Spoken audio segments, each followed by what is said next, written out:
Welcome back to Family Twist. Last time, Kristal Parke took us on a powerful journey through her experience as a Cree adoptee and filmmaker, unveiling raw moments of reunion, cultural discovery, and healing through her documentary, Because She's Adopted. We left off on Kristal's realization of the deep, transformative power that reconnecting with her roots, both in Sicily and the Cree Nation, has had in her life. Today, we'll dive into that cultural journey and how finding her heritage continues to shape her identity. It's a discussion filled with self-discovery, bravery, and love. Let's pick up where we left off, where her great-uncle helped her discover the coordinates of where she descended from in Sicily. He actually was the one who gave me the coordinates to get to my great-grandfather's birthplace in Sicily. So my husband and I went there. That's exactly how I felt. When we landed in Sicily, I felt like I was home, like I belonged there. And I felt the same way when I went back to my Opaskwayak Cree Nation of my Indigenous reserve in Canada as well. And I want to talk about your discovery of being Indigenous before I forget this, because, I'm getting older in my memories. When you were talking about that, I'm thinking like, wow, well, first of all, it takes a lot of courage to make a film as personal as this is. The film's been completed for some time and it's still providing healing for you. It's helping the trauma 2 years or 3 years after you made it.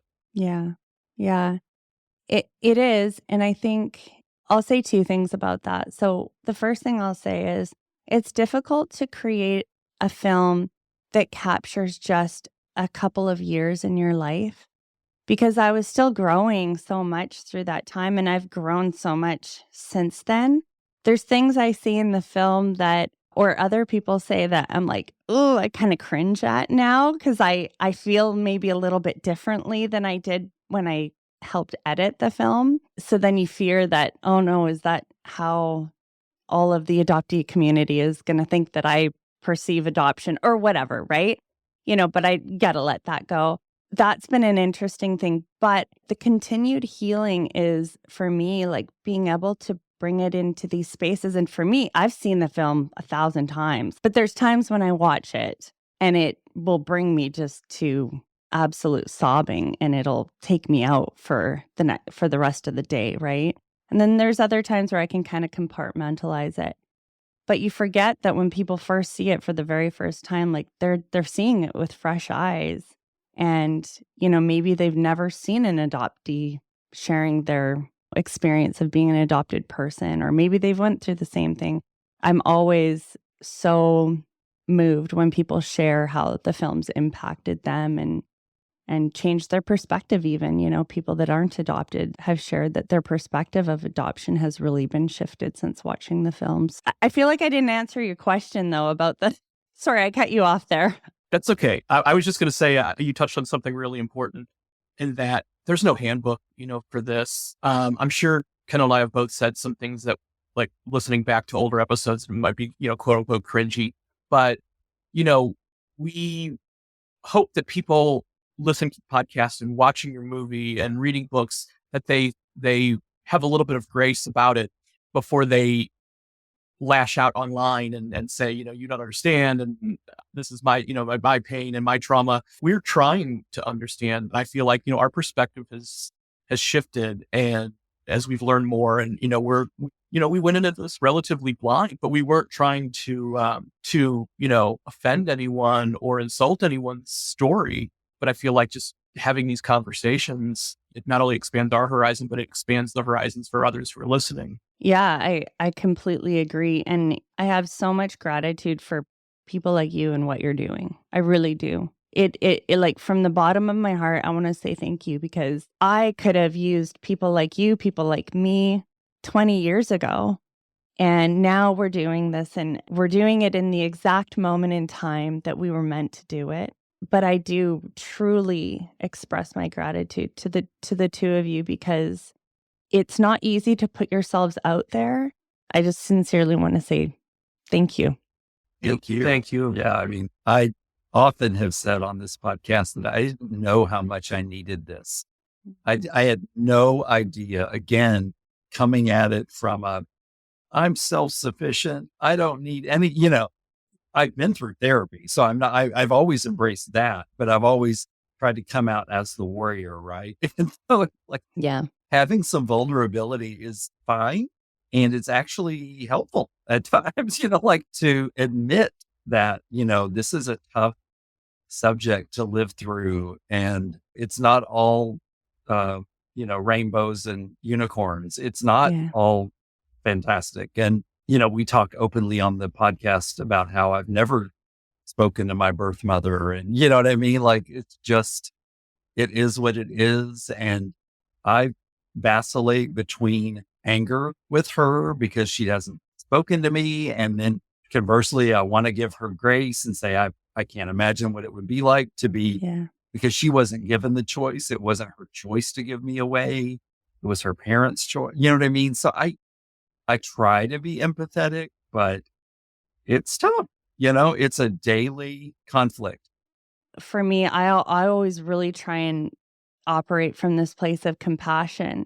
I'm a very all or nothing kind of gal, and my work my goal within the last 5 years, I would say, is really trying to find some balance. And so I say that because I tried to view certain people or my adoption through a compassionate lens.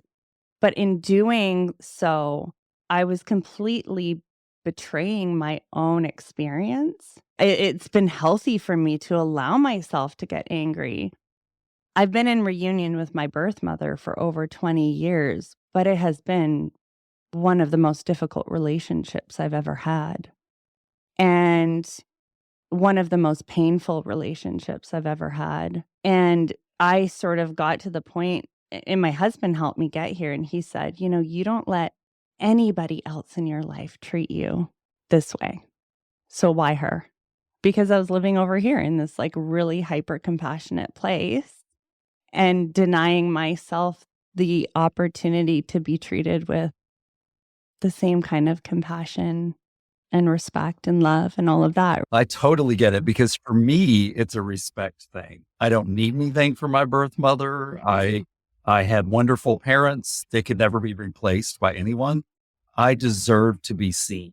I deserve to be acknowledged. That's all it is. And so you're right. I mean, at the beginning, I was tiptoeing around all these delicate subjects. And now I'm just like, you know what? I'm 54 years old. Like, this shit, I'm sorry, I don't usually curse on here, but this stuff all happened in 1970. Like, Yeah. can she not get over herself at this point? She just Well, turned yeah. 70, come on. You're a human being. You're not just a dirty little secret. You're not. And you do deserve to be seen. I second that. Like, it's true. And I know that it is so rooted in shame, right? And what I did notice when my adoptive mom, so spoiler alert, they find the brother, they find the son that they relinquished. Okay, and you're going to love him. He is quite the character in there. She all of a sudden had this peace about her. It was like it wiped away the shame for her. And it was so beautiful to watch that. And she wasn't tortured by that shame and that stigma that was from 50 years ago, 60 years ago, anymore. It's unfortunate that your mom's not willing to give herself that opportunity either. Absolutely. Yeah. Because I think you're right. I think it's therapeutic on many levels for everyone. And one of my half sisters, that's her daughter, I can't imagine how she always feels, right? Talk about being in the middle. She's always promoting, Mom, you should talk to Kendall. You should meet him just once, blah, blah, blah. And then, I have to stop doing that. You know what I mean? Like, I have to just let her have her decision. So I think we're at a good spot. My sister is wonderful with Corey and me, and is still wonderful with her parents, so it's all good, but it's just unneeded strife, right? It's just, Yeah. it could be healed at some level pretty quickly, pretty easily, but Yeah. And we don't even get into all the nitty gritty drama behind the scenes on the podcast, but there's a lot, and it's affecting so many people negatively. It's just, it's unnecessary. Yep. Yeah. In preserving those people's, like, I still want to honor, my biological mother. And I think by not getting into the nitty gritty, that's my way of honoring her too. Because I, I don't want to be that. I don't want to be that person to blast that all out there. But people don't recognize, and that's the thing, you see in the film that I have this beautiful reunion with her, and it is, and it was. But the nitty-gritties of it since then have caused so much pain and turmoil and continued rejection or abandonment stuff, or just, whatever it may be. So it is. And to have a partner that is walking with you through that. My husband has been my greatest ally, and we're truly blessed to have partners that support us and are willing to go down this road with us. And because it's constant. I think I have a little post of my husband and I doing a podcast, and he's like, well, I've just come to accept that we're just going to be talking about adoption for the rest of our lives, Right. I get it. Yeah. I get it. And it's funny, to your point, when I met Corey, I don't want to say I'd given up, but, Yeah. this is way before DNA, discoveries. And I kind of remember telling him, like, I wish I could tell you, I wish I knew about my biological family, but I don't. I can tell you all about my adopted family, and they were great. It just walking through this with him has been wonderful. And even though I will admit that I don't listen to him as often as I should, because he gives great advice, I need to hear the advice, right? Yes. So like, it still gets in here, but Just ignored. I'm going to keep saying, would you call me stubborn? So personality flaw. Again, a lot of these things they took years to develop, right? And I don't take anybody's advice but Corey's. Like other people other people give me advice. And I'm like, peace out. You know what I mean? Like, Yeah. my life. Thanks for your opinion. But you're right. Having the support from someone daily is just huge. Kudos to my sister, Stephanie, because even though she is sort of torn between the two, dynamics happening in the family, she's great. She deserves a diplomacy award, because That's fantastic to hear that you have that from her. And yeah, I love that. and hopefully you have a half brother from your biological mother. I do. Hopefully that goes well. Yeah. It's just been a challenging road, and ebbs and flows, and there's been times where we've been really close, and then other times where it's really difficult to be in relationship. And I don't know about you, but the older that I get, my circle has really become very, very small. And I don't believe everyone should just have access to me because they're biological or family or whatever, right? I don't mean to say that in like a proud way, but I just have had to protect my emotional health, my relational health. It's really important for me to have healthy relationships. That is something that I really, really value in my life. I don't have surface relationships. I just don't. I'm not that kind of gal. So, Yep. Yeah. I'm the same way. I've been an HR person for 30 years, and I feel like that's work. You know what I mean? Yeah. Like I have contrived, it works. It works at work, but in my personal life, that is not who I am. Yeah. I am very frank and very honest, and you're right. It's a tight circle. And I think that's healthy. I think we all should protect our mental health that way, and say, you know what? Life is too short to fill your world with negativity, right? Just let it go and embrace the people who want to embrace you. Yeah. As you're talking about Corey or Kendall, you're asking Corey, am I stubborn? I'm just thinking, we'd get my husband on here, and you guys would first of all love him. But I think the two of you would be able to really relate on a lot of things, because my husband has a saying, like, if Kristal doesn't want to do it, she's not going to do it. Like, that's the bottom line. But I value his perspective deeply. Like he's so much wiser than I give him credit for. No, I completely hear you, because Yeah. it's funny. I don't usually put much stock in this, but when I think about the fact that I am a like my astrological sign is Cancer and Corey is a Leo, and you probably wouldn't logically put us together, but it works. Yeah. And Yeah. yeah, it's been an amazing ride, and I think I would have embraced my discovery without Corey, but I don't think in the same way.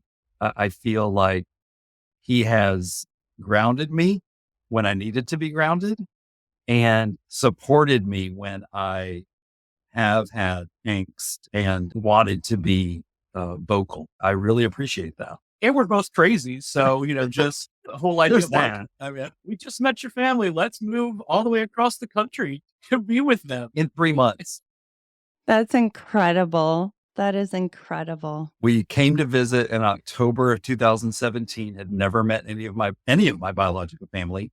Yeah. And on the plane ride back home, Corey looks over at me we're going back to San Francisco. And he's like, yeah, I think we have to move there. And I was like, okay. And by January, we were here.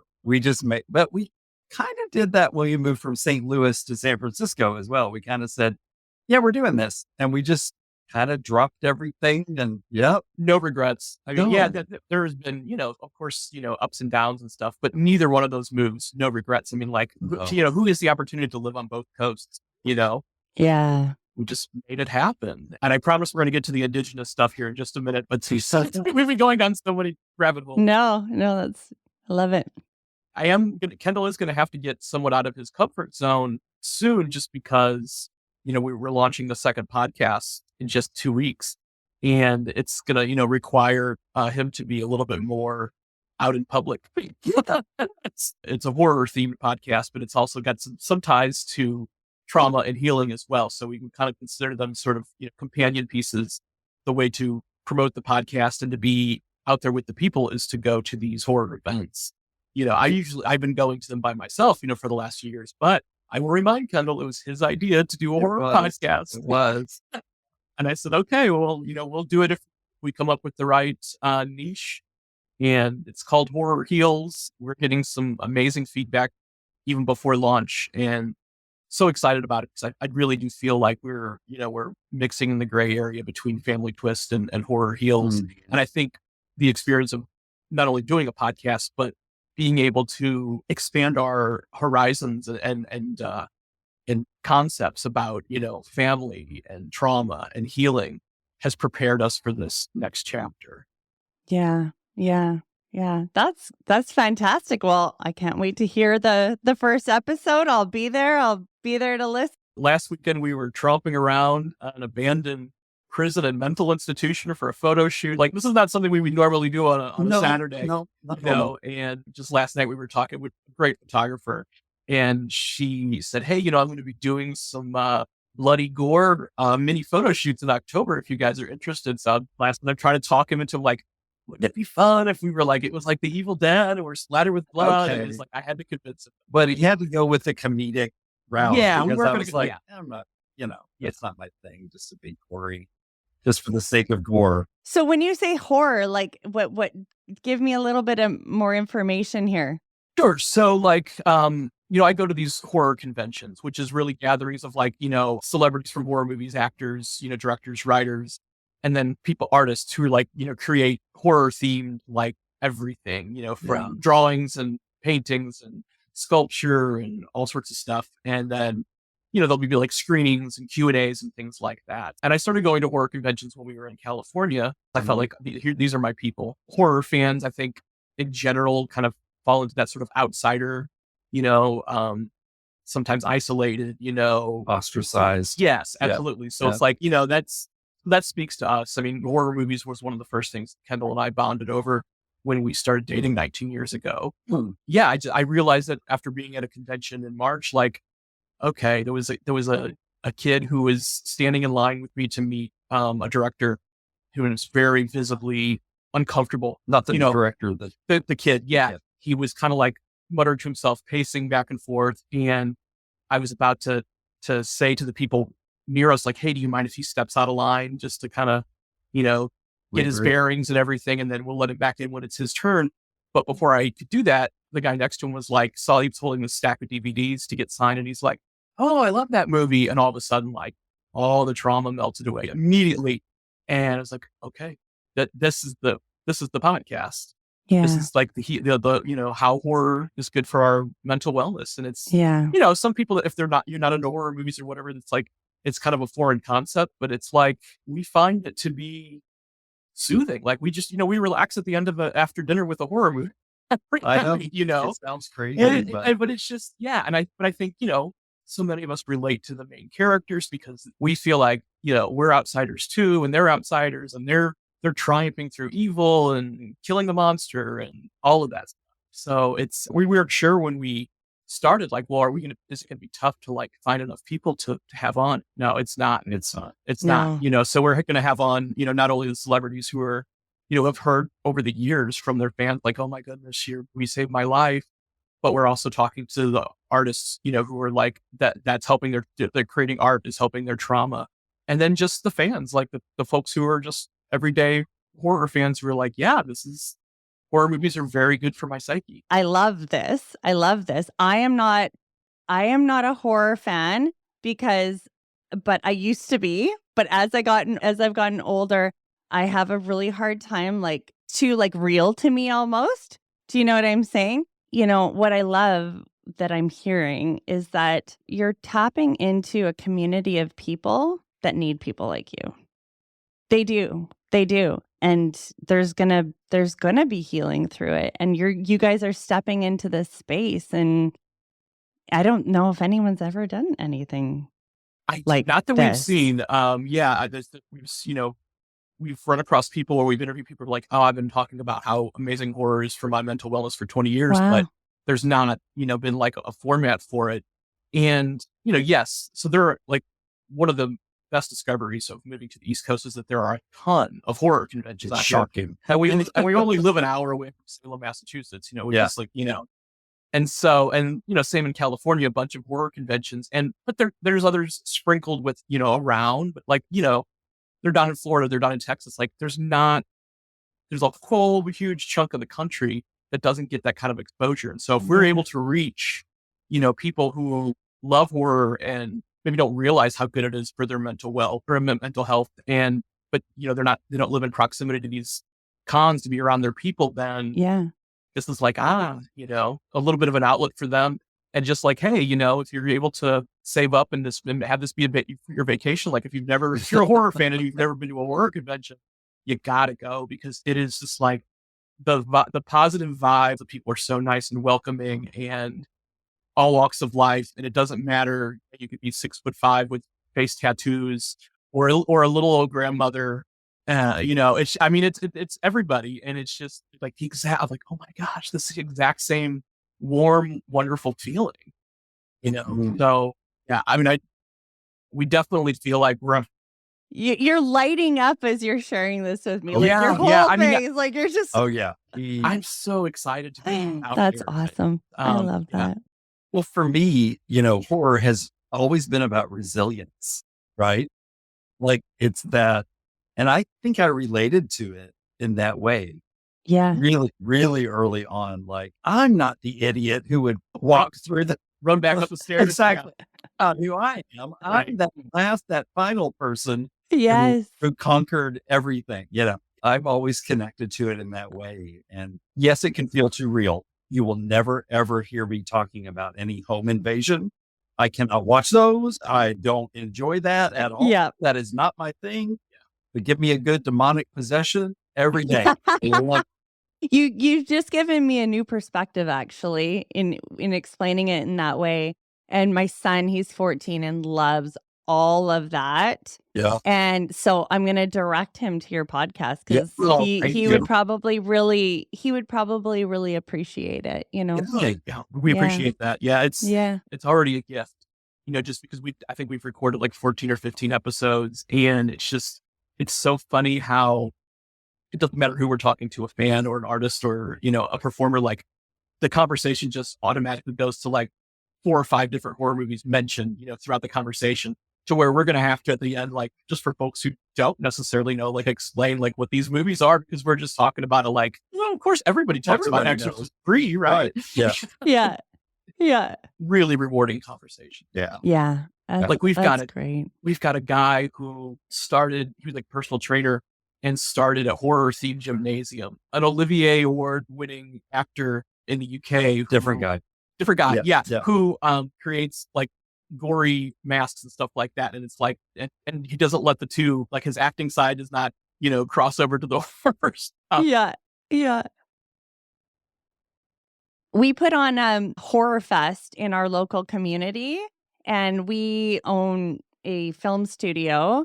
And so they would do Horror Fest, and during that time, they would bring in makeup artists, and people could come through our local film society and learn how to do, cuts and scars and blisters and all this stuff. I've had a little bit of exposure to it, but they host like Horror Fest, and it's all the local filmmakers. They come and they screen all of their creations of that year, and they dress up and everything. Kristal, thank you so much for your vulnerability, wisdom, and all you've shared with us. Your journey highlights the healing power of family, connection, and honoring our origins. For our listeners, Kristal's story is a reminder that identity isn't just about who raised us. It's about honoring every part of our journey and the cultures that run through us.